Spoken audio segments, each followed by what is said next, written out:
Hey guys. Happy Martin Luther King Day. The truth shall set you free, right? So I wanted to tape this, but I didn't want to do it any earlier than last week because I didn't want my haters, Juju, coming at me until I knew exactly what was up.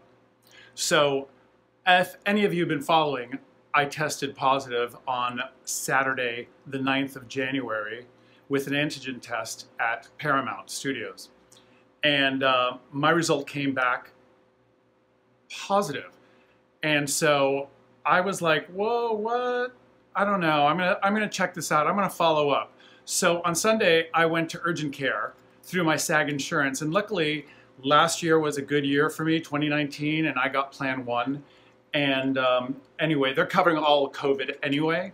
So I went to urgent care and got another antigen test on Sunday, the 10th. It came back negative, okay? So I thought, okay, so yeah, right. So I didn't work on Monday, which was the job that I was supposed to work for Paramount, because of course, as soon as you test positive with an antigen test, you're kicked off the job and Central and your agents for at least 9 days.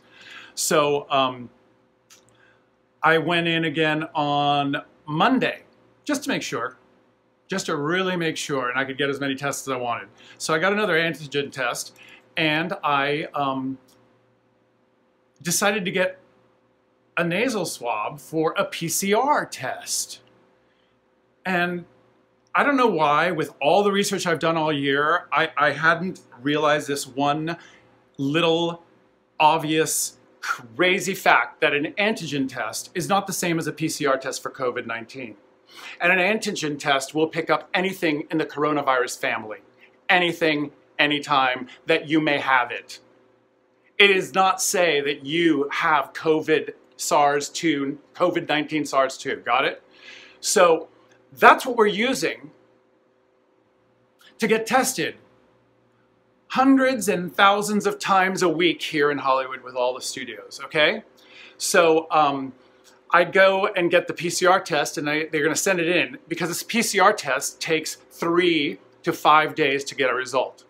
So I'm like, wow. So then my mind started working, right?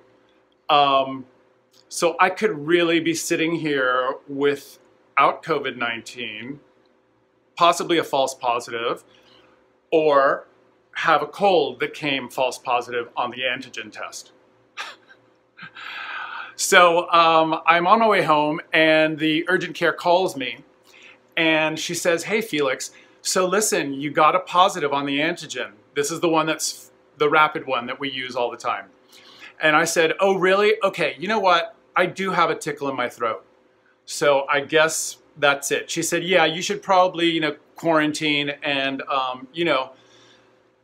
rest and stuff and see how it goes. So I was like, okay, so I go to the store, I go to Trader Joe's, I buy stuff to hunker down, and I get home, and I strap myself in and get ready.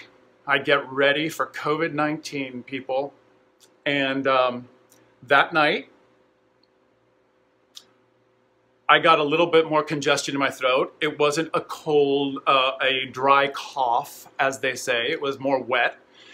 And I had a little bit of sinus stuff, not a lot. And in the middle of the night, I felt my temperature spike a minute.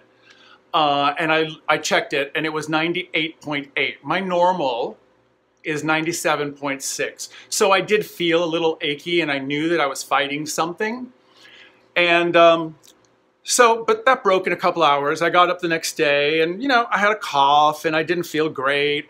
But nothing different than my seasonal cold or flu that normally happens this time of year. In fact, last year, I had the flu or a cold or COVID-19, I have no idea, when I got back from the Bay Area visiting family. And it knocked me out for like maybe 4 days. And I had a worse temperature, I had more sinus congestion, and I had much more lung and respiratory issues with it. So the week progressed, and I just recovered more and more and more as I normally do from my normal cold. And here I am, a recovered COVID-19 patient at 58 and a half years old. Yes, I have no underlying conditions. I am on no medications. I have no comorbidities. I exercise, I dance. I have done fitness my whole life. I have watched my health my whole life because I couldn't afford to get on the insurance big pharma merry-go-round my whole life because I was in an industry where we could never afford adequate insurance pretty much. And then the next one, I'll tell you more about my results on Friday from the lab and the PCR test, which does confer the COVID-19.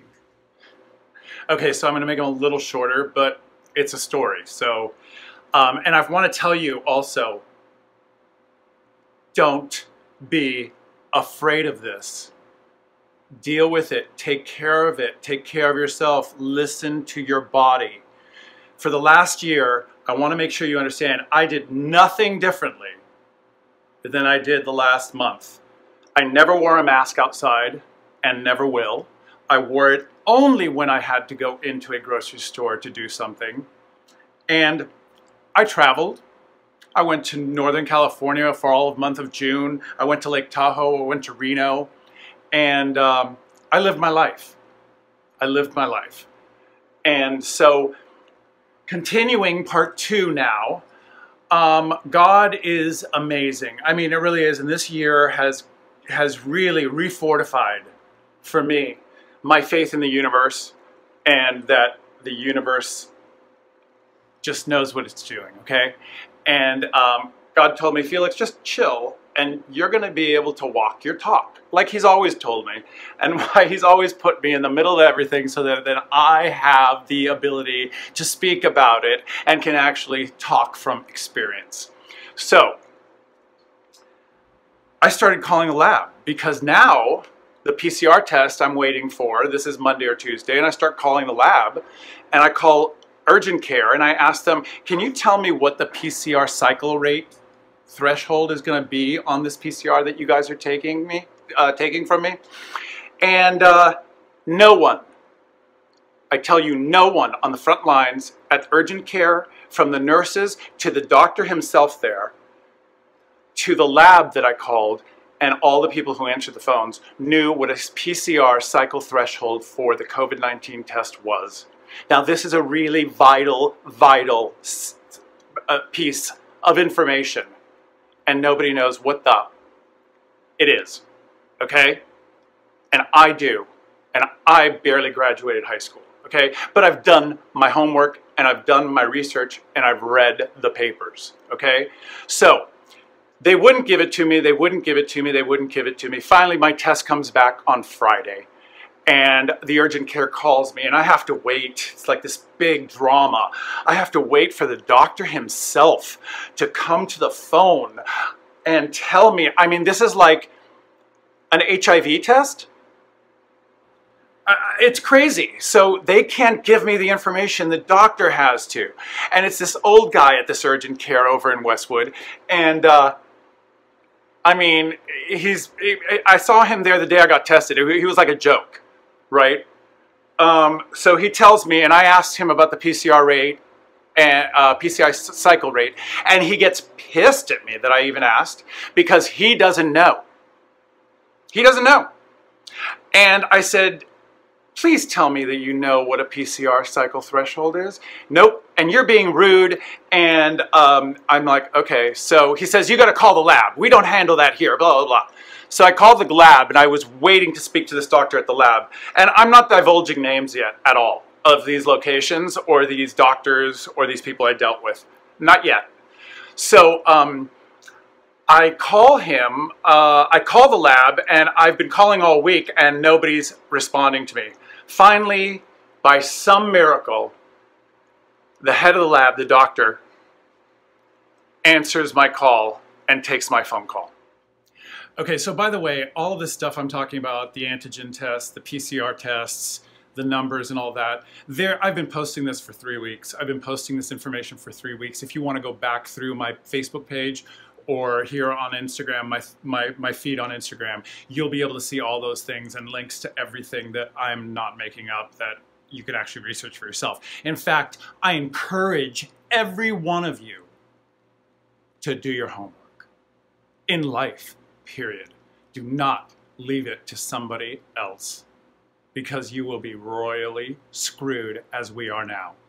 And also, I wanted to tell you that in the last year, pertaining to the COVID health aspect of it, I've increased my zinc intake, I've increased my vitamin D intake, and my vitamin C, okay? So I have increased all those, but I've always been a vitamin taker, always, every day, like a handful of my vitamins, and exercise. So just wanted to put that out there first. So then I call the lab, I get the guy, so this is part 3. I'm talking to the head of the lab, and he explains to me that he cycled that it was cycled at 40. Now originally they told me that it depended on the patient and went from patient to patient. Now I'm not a doctor, but I don't understand why a test for something that's going to give you a negative or a positive would adjust per patient. I don't know, that doesn't make sense to me, and it doesn't sound right to me.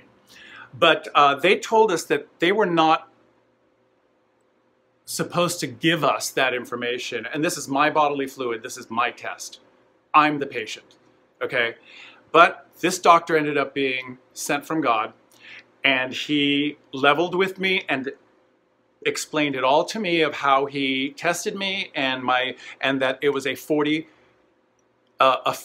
cycle threshold rate that he used, which typically is too high. It should be 35 and lower from all the studies and what scientists say, because you will get at 40, at 35 and above, you'll get false positives on the PCR test for COVID-19, okay? So he explained it to me, and I said, so doctor, you telling me that the antigen tests are not telling us if we have COVID? They're just telling us if we have a cold, correct?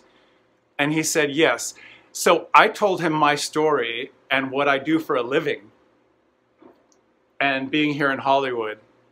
And he said, off the record, the studios, the producers, the directors, and the unions won't listen to the doctors that they're taking advice from. I have doctors telling me all the time they're pulling their hair because we have told them after someone tests positive on an antigen, you are not to test them again for 90 days because they will continue to get false positives because your body is still shedding the virus. So it makes no sense to continue to test. But they are. So basically what we are testing for is a cold. Stuff that we used to work through in a normal year on a set, okay? And that's why when I go do a TV show, I have to have an antigen test, which tells me if I have a cold or not. Doesn't even tell me if we have COVID-19. But if I shoot a SAG commercial, same union, all I have to do is have my temperature checked in the morning when I get to the set. How does this make any sense? You see where we're at? It is a frickin' scam, people. A scam. Okay, so basically, I'm going to try to wrap it up. This is part 4, I guess. But there's a lot here. There's a lot to unpack. You don't get up to a year of this crap without there being so many layers of deceit being perpetrated upon us. So here you go.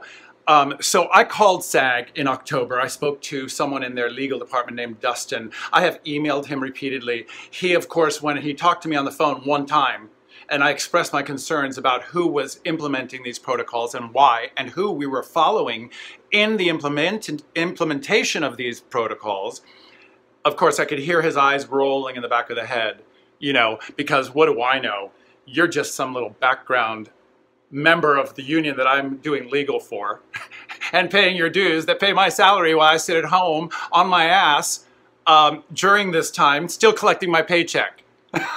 You know, from the comfort of my own home, nothing's changed for me. You know, it's unbelievable. So I'm calling SAG-AFTRA out right here and right now. And if anybody wants to send this to them and report it, great. Because I'm going to tag them on it probably too. So Hollywood is basically doing a reach around for Garcetti and Newsom because they are one of the main drivers of this case-demic. Because do you know how many people are testing positive on an antigen? As soon as I tested positive on Saturday at Paramount on that antigen test, it was sent to the city. And the city recorded it as a confirmed COVID-19 case. They had no idea whether it was a COVID-19 case at that point. Because you have to do a PCR test. And that takes 3 to 5 days. And you know what else? It takes 3 to 5 days, and I can tell you that Hollywood is not spending the money by following up. And most people are not doing what I do because what I did by getting another test and getting my own PCR test because they don't know any better. Or they don't have the money. Or they're only in their 20s and they're told not to ruffle feathers and not to disrupt, you know, the system. Well, screw that. Okay? Screw that. My life, my career has been annihilated in the last year. And I will probably not be able to go back to work because what? I'm going to go back now for the next 90 days and risk testing positive or negative and getting kicked off again for 9 days and back and forth and back and forth. And it's a merry-go-round. Got it? So I am now trying to figure out my choices. Because I will probably most likely have to leave the business I've been in since I was 17. And I adored and loved because they have ruined it. All because of political propaganda and political theater and this entire country gone crazy with derangement syndrome, okay? Over Orange Man bad, okay? So the fact that 90% of this country was willing to decimate us and ruin livelihoods and ruin children's lives and experiences and people's training and athletes' careers and dancers' careers just to gain power is disgusting. And that is what it is. And I'm really, really sad. But I also am really, really happy that I know the truth. Because you know what? Nothing feels as good as the truth does. Nothing. Even when you're down and out, as long as you have the truth, it does set you free. MLK. Have a great holiday, you guys.